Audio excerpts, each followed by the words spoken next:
liked it. We had great participants. Thank you so much. Charles Sano, he did great. And then we had other participants who did a great job. I want to say thank you to Christine. She's our photographer, but not only photographer. She was the one who helped us, and Delia, she did too. Without them, this show wouldn't happen. Thank you so much.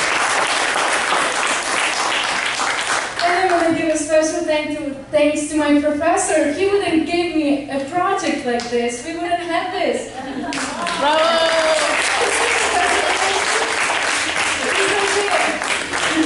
I just caught the last half of the last act, so that's my style.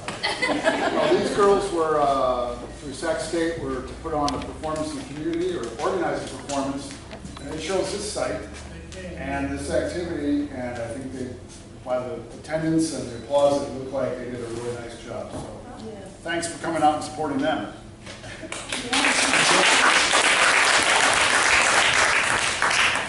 And we want to give a special thank you to our performers, and we have something special for you. We have certificates for you guys, for every single one of you who participated.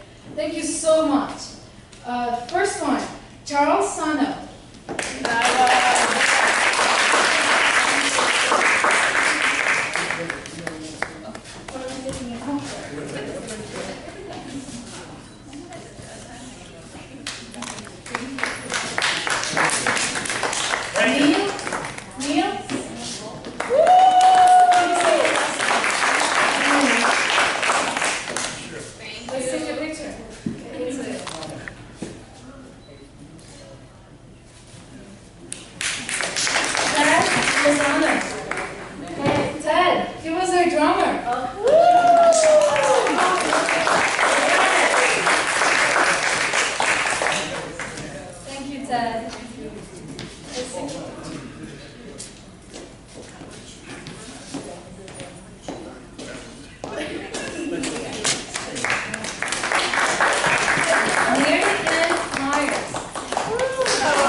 The dancers and our violinists, they had to leave earlier, so we gave the certificates to them earlier.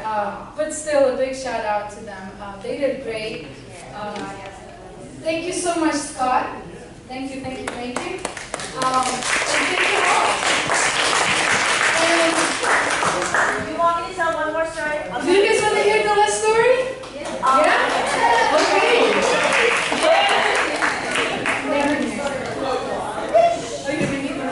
This is a story of the Lakota people. The Lakota people are North and South Dakota, as you know. And this is how the flute came to their tribe. Once upon a time, there was a little boy named Shy Fox. He was so shy, he couldn't talk to anybody. Only his mom and dad. He wouldn't talk to any other children in the village. He was just too shy. And the children said to him, Shy Fox, you're a baby. You can't even speak. You're just a baby. And that got him so upset. He He got his arrow and he shot it way up into the sky. And what comes up must come down. Well, this thing did this. This arrow kept on going to the west.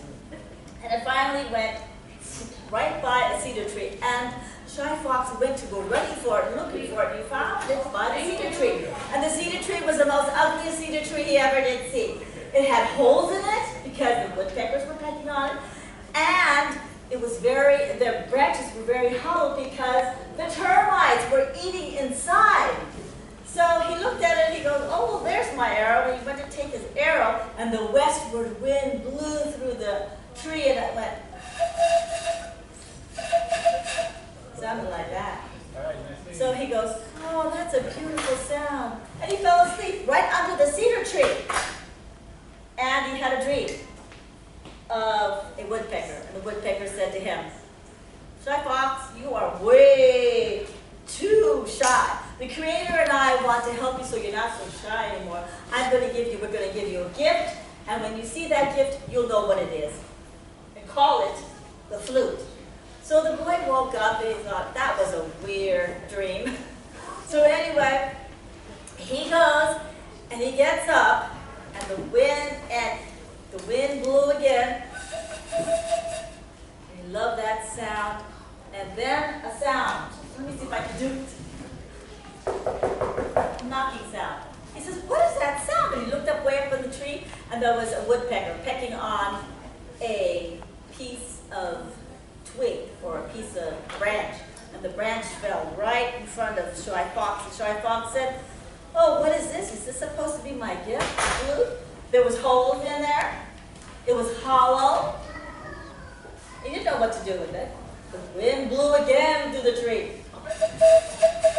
And the boy said, maybe I should blow on this thing. Oh, it sounds, oh, it makes a sound. Wait till the kids hear about this. So he started walking down towards the village, and he started going, and the birds flew over him, and they said, oh, he sounds terrible. We're going to have to teach him. So they were over him, they were circling around him, and they were going,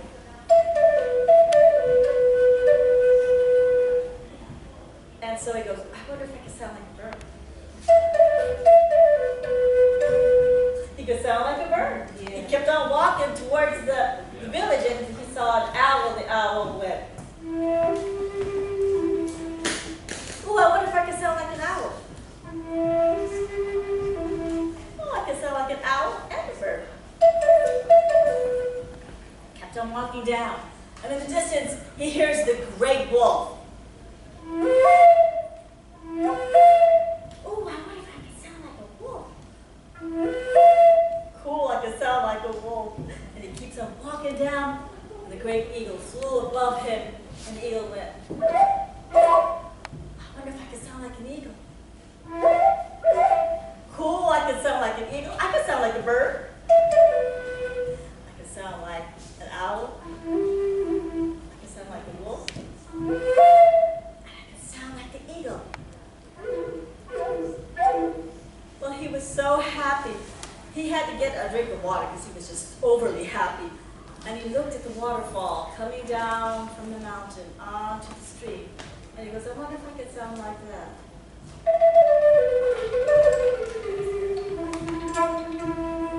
Cool. Look at the mountains. Up and down, up and down.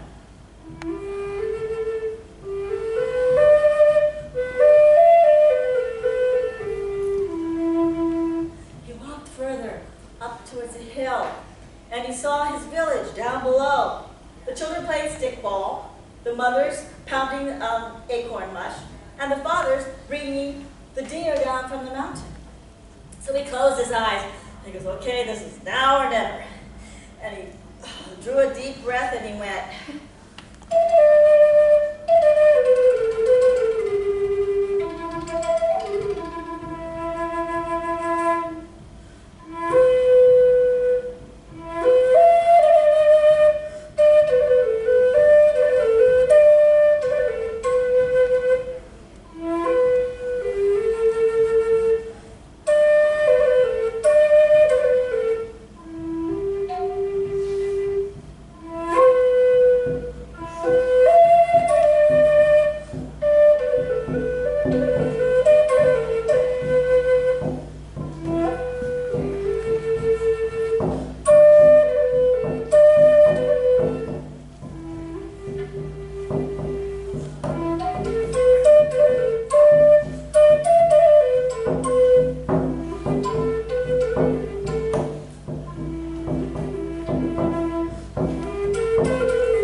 he opened his eyes.